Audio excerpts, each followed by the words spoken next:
Welcome to a TRE session. Here, another all fours quadruped, hands and knees on the ground position. And letting the involuntary tremors come and move the body.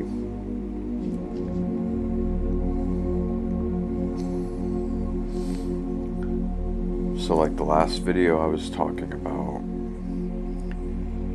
this position requiring a little bit of effort to hold the position, unlike the standard lying on the back position.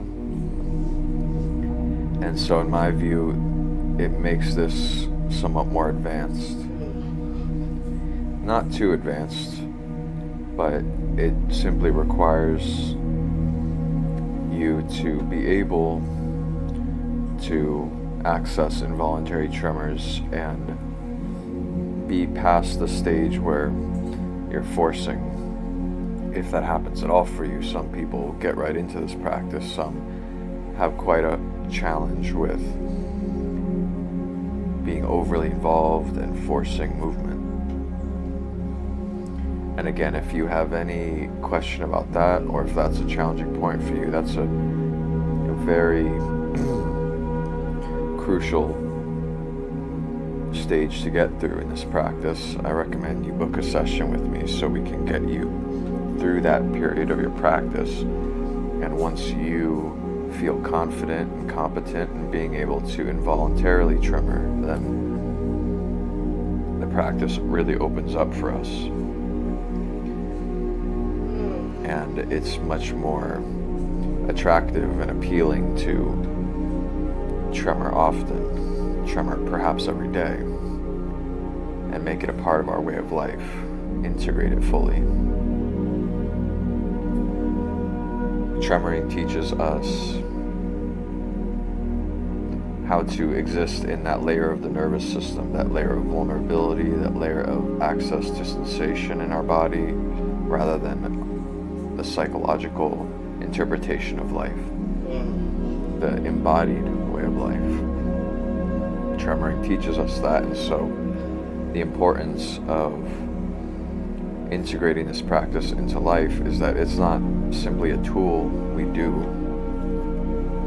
It teaches us how to exist in a different way all the time, or at least most of the time, because we will still be going into our mind to navigate life to some degree. Maybe at some point we don't, and the mind and the body integrate. I've heard that's what happens years into the practice. But for now, I still go into my mind where I'm completely not in my body, or at least not self-consciously aware I'm in my body. And that's the benefit of doing this practice often. So here's some interesting tremors. I'm letting my head hang down. Normally in this position, my head is held up and I'm putting in conscious effort to do that. I'm letting the neck hang down, the head hang down here. And it's a bit different, the kinds of tremors that come. And here we have some yawns and some face grimaces. I invite you to allow your face to occupy any position it wants. Very vigorous tremors here. I invite you to let your face occupy any position it wants during tremoring. That's important. We don't want to be holding any part of our body.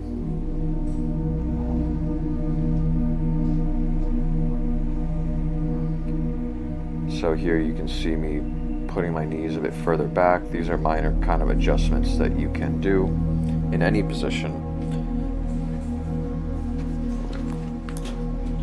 to be more comfortable, or to try out a different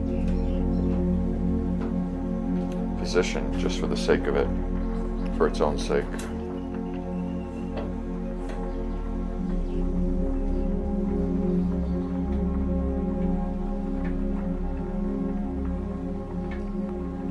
And you notice the vigorous tremors have come to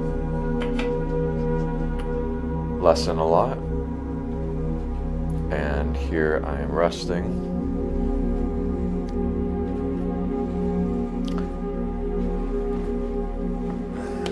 So you noticed in this video my tremors were really intense, and in a way I can let them be more intense because I can access the involuntary tremors and really release control into the body well at this point.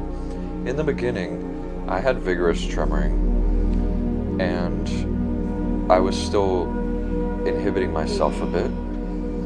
And so it's really important to let the body do what it does.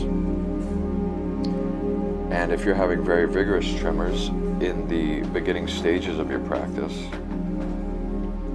then just be aware that when we control or inhibit, we're not getting the full benefit of the tremors, and we could even potentially put ourselves at some risk if it's, for example, in the neck. Our neck is going side to side really fast, but there's not a real risk in the sense that you're going to get signals from your body. You're going to maybe tweak your neck slightly, and then that'll tell you, oh, okay, maybe until I'm able to release control more, maybe I keep myself from doing those insane neck tremors, for example, if that's what you have. I had intense neck tremors in the beginning, and I still do. That's one of the main patterns that happens for me, is these vigorous side-to-side neck motions. Ultimately, we follow what feels good.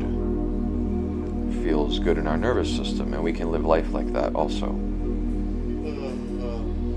So here's some yawns coming, and just letting different tremors happening here from this resting position, this somewhat resting position. And I feel called to move back into the quadruped position here, and notice what I'm doing with my hips.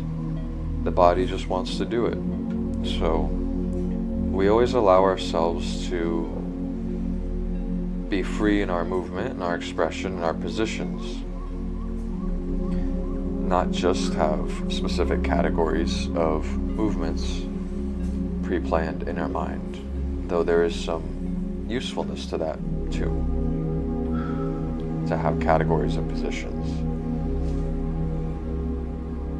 Rigidity is okay, liberated free expression is okay, and we can dabble in them both.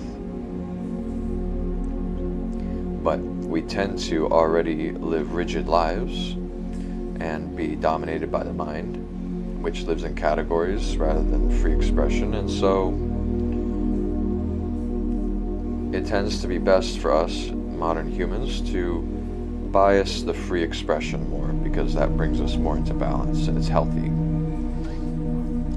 And here also just in some different positions that feel good as I begin to rest and integrate.